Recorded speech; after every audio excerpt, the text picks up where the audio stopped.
This is a mock-up of Iran is a stone, also called Iran es una piedra. And if you read it one way, it's in Spanish. It's a poem with some paintings in it. It's a bound book. Read it one way, it's Spanish, and if you read it the other way, it's in English.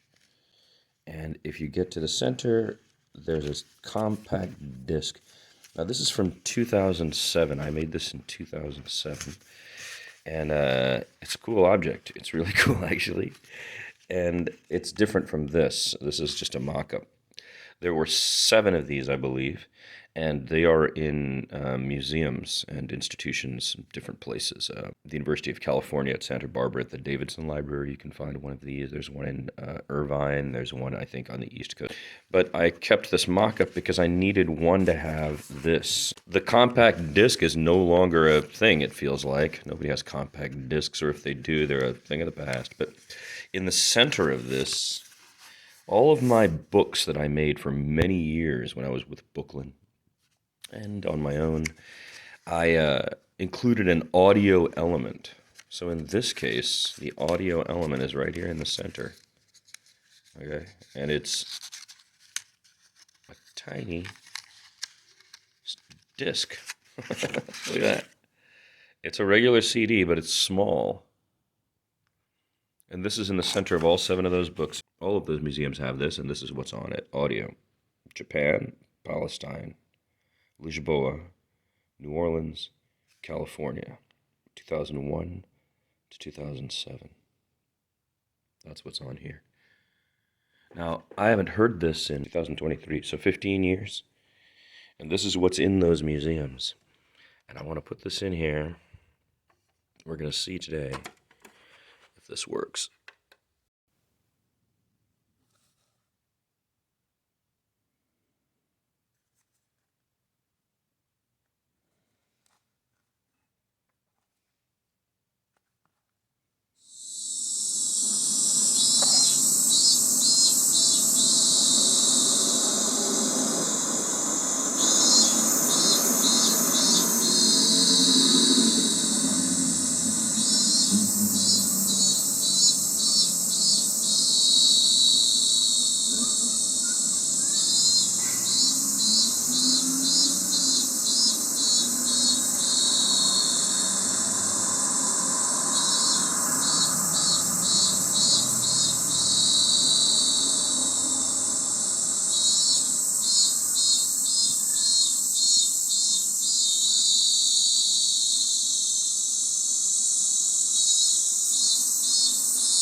They've been doing this for many years. They've been doing it since the 70s, what they're doing. The plan for Iraq is to be like Palestine.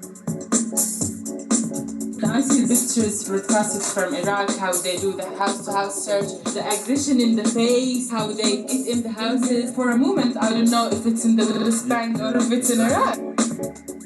It's the same pictures. You can never tell. For some seconds, you can never tell. House-to-house search. House-to-house search. I see pictures broadcasted from Iraq, house-to-house search. For a moment, I don't know if it's in the West Bank or if it's in Iraq. House-to-house search. They've been doing it since the 70s, is what they're doing. The plan for Iraq is to be like Palestine. The plan for Iraq is to be like Palestine. House-to-house search. U.S. out of Iraq. U.S. out of Iraq. U.S. out of Iraq. U.S. out Recently, of Iraq. three supporters of the National Coalition decided to go down and see Herman and Albert and to talk to them about the changes in the hearing date and what that meant to them. And it's never easy getting into Angola, at least it has never proven to be easy for me, and try as I might to dress like a nun. They seem to find something lewd about me that forces them to make me go and redress and add more layers and go buy t-shirts. And this time I noticed that they always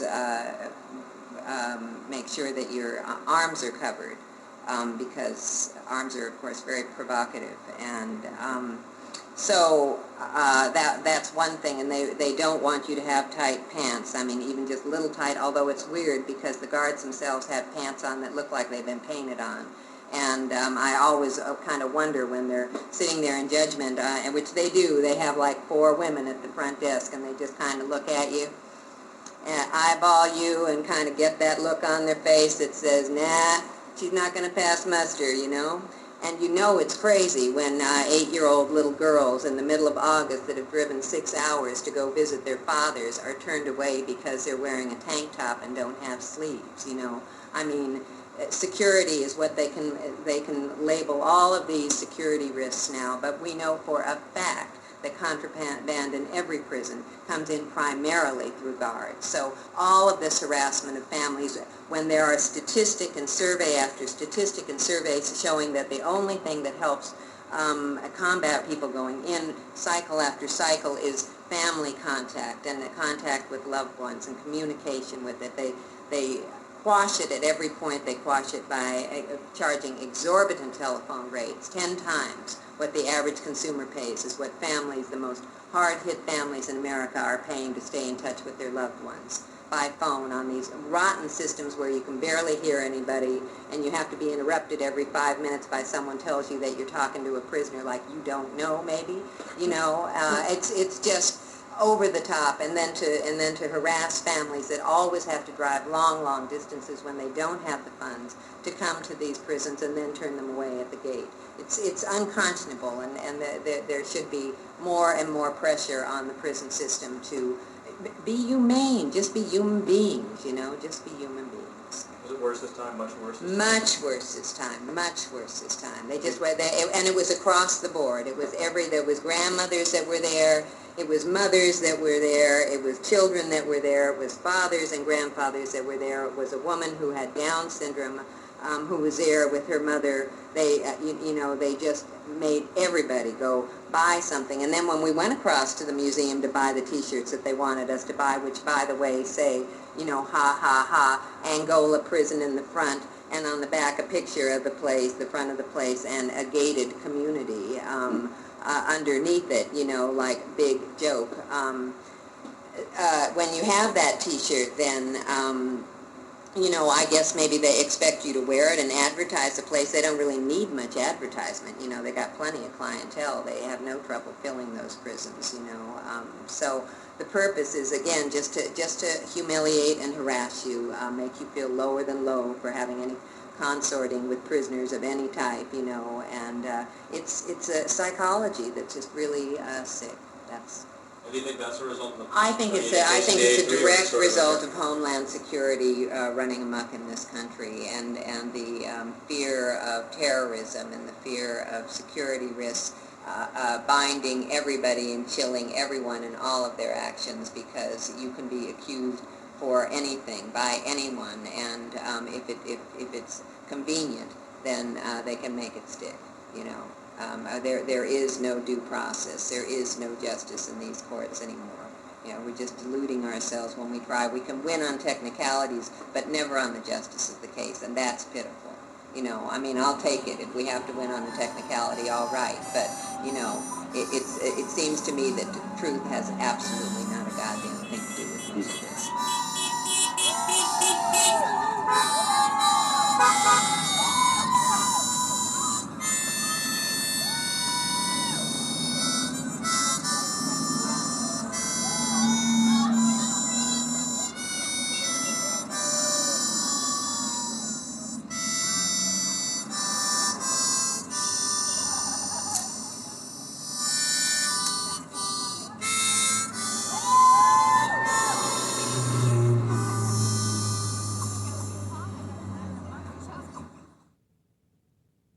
I say Islam's not the problem.